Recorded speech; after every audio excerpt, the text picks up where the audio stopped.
वो देख वो देख वो देख वो देख। बट टीवी पे बैठ के पंडित बन गए क्रिकेट के गुरु। ओ भाई मैदान में आप प्रोफेशनल क्रिकेटर हैं, जब तक खेल रहे हैं तो काबिल इज्जत परफॉर्मेंस आपकी आए, आप वहां पे ज्यादा टाइम गुजारें, उधर तो कोई टाइम गुजारा नहीं है। सबसे पहले घबराना नहीं। मेरी परफॉर्मेंस नहीं थी, मैं इंसान हूँ। क्या बात कर रहे हैं? बिल्कुल मुझसे नहीं हुआ। शायद मेरी मेहनत में कमी थी, प्लानिंग में कमी थी। अगर आज आउट देखता हूँ तो मैं कहता हूँ कि मेरे किस्मत में चीज़ें नहीं थी, क्योंकि मैं समझता हूँ बल्ला लगा, मैं ही कह रहा हूँ कि ले लो रिव्यू ले लो, लग रहा है ऐसे रहा है। बहरहाल मैं इसको एक्सक्यूज नहीं कहता, मगर मैं समझ सकता हूँ कि मेरी चीज़ें में कमी थी जिसका से रिजल्ट ये आया। क्या बोलूं मैं इस पे, क्या बोलूं क्या अब मैं इस पे। अभी मजा आएगा ना भिड़ो। समझ रहे हो आप? सीजन 2 हाँ ये रेंज में थोड़ा सा आया है, एक आया है। हाँ भाई रिजू 7 के लास्ट के 14 मैच उठा के देख लो एज अ कैप्टन, तो भाई सिर्फ एक मैच जीता है, सिर्फ एक। और वो तनवीर अहमद कहता रहता है वो जी रिजवान को कैप्टन बना दो, रिजवान बेस्ट कैप्टन है। ये तो एक तो भाई तनवीर अहमद भी पागल है। क्या बोला तूने? भाई तनवीर अहमद भी पागल है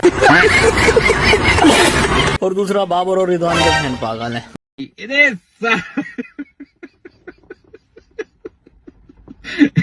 फ्रेंचाइज के ऑनर दुनिया के किसी फ्रेंचाइज का हम दूर नहीं जाते, साथ वाले पड़ोसी मुल्क की मिसाल दे देते हैं या और की चलो कंट्री की भी मिसाल दे देते हैं। क्या उनके ऑनर्स आपको डगआउट में बैठे हुए कहीं नजर आते हैं? नहीं। फ्रेंचाइज के ऑनर दुनिया के किसी फ्रेंचाइज का हम दूर नहीं जाते, साथ वाले पड़ोसी मुल्क की मिसाल दे देते हैं या और की चलो कंट्री की भी मिसाल दे देते हैं। क्या उनके ऑनर्स आपको डगआउट में बैठे हुए कहीं नजर आते हैं? हमारा जिस दिन से पहला पीएसएल हो रहा है डगआउट में आके बैठ जाते हैं, कुछ डगआउट में बैठ जाते हैं, कुछ तो खैर नजर नहीं आते, कुछ थोड़ा दूर होकर भी बैठते हैं। लेकिन तब डगआउट में बैठने का मकसद क्या है मुझे ये समझ नहीं आती। ये क्यों पाकिस्तान क्रिकेट बोर्ड ये चीजें क्यों नहीं नोट करता? क्या कैमरे पे मैच नहीं आ रहा? क्या टीवी पे मैच नहीं आ रहा होता?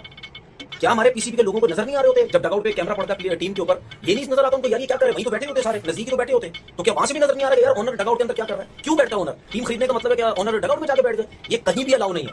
सिर्फ टीम मेंबर्स होते हैं डगआउट के अंदर, आपकी मैनेजमेंट होती है, आपके कोचेस वगैरह जो भी प्लेयर्स होते हैं ये होते हैं सिर्फ। बात तो सही है। उसका कोई काम नहीं है डगआउट में बैठना। जब एक ओनर डगआउट में बैठ गया जाके और वो गप्पे भी मार रहे हैं कोचेस के साथ, अगर मैनेजर बैठा उसके साथ तो कप्तान के साथ भी, तो क्या उसका इन्फ्लुएंस नहीं होगा? अगर वो बैठा हुआ वहां पे और उसकी टीम अच्छा परफॉर्म नहीं कर रही, बॉलिंग में मार खा रहे हैं, बैटिंग में मार खा रहे हैं, तो क्या वहां बैठा हुआ मुंह बंद करके बैठा होगा? क्या वो नहीं कोच को बोलेगा यार किसी और को भेज दे, कप्तान को बोलेगा यार ये क्या हो रहा है? उसके बाद सब प्लेयर्स के ऊपर प्रेशर होता है कि ओनर बैठा हुआ है वहां पे। तू समझा? हाँ। नहीं तू समझा नहीं। रिजवान की बात कर लें तो वो भी एज अ कैप्टन जो है वो बहुत ही out of form, out of touch नजर आ रहे हैं हमें इस पीएसएल में। और अभी तो रुको, क्लाइमैक्स अभी बाकी। बात की रिजवान की वजह से पूरी टीम परेशान है। रिजवान जिस तरह परफॉर्म कर रहे हैं, पूरी फ्रेंचाइज और सारे मैनेजमेंट के लोग मेरे ख्याल सर पकड़ के बैठे होंगे कि आप देखें एटलीस्ट 4 मैच रह गए हैं, तो 4 मैचेस में वो कैसे खेलेंगे, क्या स्ट्रैटेजी होगी, कोई बहुत कितना बड़ा मतलब चेंज करेंगे।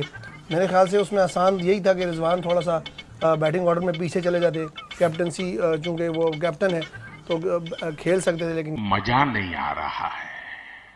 हम करते हैं प्रबंध, आप चिंता। चलो भाई देखो अब मैं क्या करता हूँ। मुझे ना कल ये फीलिंग आ रही थी कि जो प्रेस कॉन्फ्रेंस में बैठता है आईपीएल पीएसएल इनके सवालात ही जो है ना बहुत सारे ये इसी पे चल रहे होते हैं। तो ये भी मुझे थोड़ा सा चीज ना बड़ी अजीब लगी कि जो बात कर रहे हैं वो आईपीएल पीएसएल कंपैरिजन पे ही क्यों चल रहे होते हैं इतना ज्यादा। कंपैरिजन करने वाले बेवकूफ हैं यार। कल मैं ग्राउंड में मौजूद था, स्टेडियम गया था, और मैं आप दोनों को बताऊं इतना मुझे अफसोस कभी नहीं हुआ, क्योंकि जब आप स्टेडियम जाके देखते हैं ना तब आपको लगता है ऐसा लग रहा है ना जैसे कोई प्रैक्टिस मैच चल रहा है। क्राउड के बगैर वो फीलिंग ही नहीं है यार। कल सहाफियों ने भी चेयरमैन साहब से ये रिक्वेस्ट की कि किसी तरह क्राउड को अलाउ करें, लेकिन उसमें ये कि फैंस ना हो, लोगों का वो ना हो, वो जो प्लेयर्स भी उससे पंप होते हैं, जो कॉमेंटेटर्स भी उससे पंप होते हैं, जो मजा आता है वो मिसिंग है। बासित भाई क्या कहेंगे? आपको किसने बोला था मैच देखने जाओ भाई?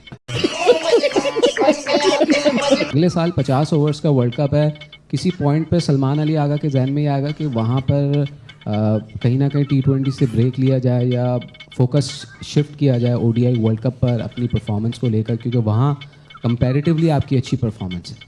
बिल्कुल कंसर्न ज़रूर है। मैं खुद भी इस बारे में सोचता रहता हूँ कि मेरा वर्ल्ड कप भी अच्छा नहीं गया और PSL भी उतना अच्छा नहीं जा रहा इतना मैं चाहता हूँ, और मुझे ऐसा लगता है कि अभी वर्ल्ड कप 27 का काफ़ी दूर है। और जिस तरह आपने बात की कि उस पर फोकस किया जाएगा, और मुझे ऐसा लगता है कि जैसे ये अब हमारे इस साल T20 है ही नहीं। अगर आप देखेंगे तो दिसंबर तक T20s ही नहीं है, तो इस PSL के बाद फोकस तो ओबियसली 50 ओवर ही रहेगा और टेस्ट मैचेस रहेगा। और अगर मुझे लगा कि 27 के वर्ल्ड कप के लिए मुझे तैयारी के लिए T20 से ब्रेक लेनी चाहिए या मुझे उस पर ज़्यादा फोकस नहीं करना चाहिए, तो मैं ज़रूर करूँगा, क्योंकि 27 world cup 50 over world cup always किसी भी प्लेयर के लिए काफ़ी स्पेशल रहता है और मेरे लिए भी स्पेशल रहेगा। और मैं मुझे अगर कुछ भी करना पड़े उसके लिए, तो उधर अच्छी परफॉर्मेंस करने के लिए तो मैं करूँगा। अच्छा मैचेस तो ऐसे हो कि कुछ तो एंटरटेनमेंट हो, कुछ तो इंटरेस्टिंग हो, मगर नहीं, एक स्पेक्टेटर्स के ना होने की वजह से डलनेस नहीं, मगर जिस तरह के मैचेस हो रहे हैं, जिस तरह की परफॉर्मेंसेस हो रही हैं, वो उससे ज्यादा डल लग रही हैं। बंद करो हाथ जोड़ के। मैं आज मैं आपको पीएसएल का दोस्तों मतलब बता दूंगा। पीएसएल का मतलब है तो है क्या? आप क्या कहते थे? Petrol shortage league? नहीं, गलत है। गरीबों की लीग? ये भी गलत है। Fuel crisis? ठीक है, ये भी गलत है। आपके दिमाग में जो भी पीएसएल के बारे में ख्याल है वो सब गलत है। तो मैं आपको बताऊंगा पीएसएल का असल मतलब वो होगा और आप मानेंगे। भाई पीएसएल बराबर कमेंटेटर की फौज तो है, इसमें शक कोई नहीं है कि एक तरफ जो है वो 22 प्लेयर है, दूसरी तरफ 23 कमेंटेटर है, और जब वो कमेंटेटर कमेंट्री कर रहे होते हैं, एक तरफ खाली स्टेडियम है, ठीक है, और खाली स्टेडियम के अंदर कोई भी फैंस नहीं बैठा हुआ, ना बंदा ना बंदे की जात, और जब वसीम अकरम, जब रमीज राजा, शुएब मलिक, ठीक है, कान के टके जब कहते हैं ना घंटे की कवर ड्राइव के ऊपर, what a cover drive, what a an atmosphere baby. ओ भाई किस चीज का atmosphere, what a nice. Crore तो है कौन नहीं है, फेक नाइस कहां से आ गया मुझे बताओ ना।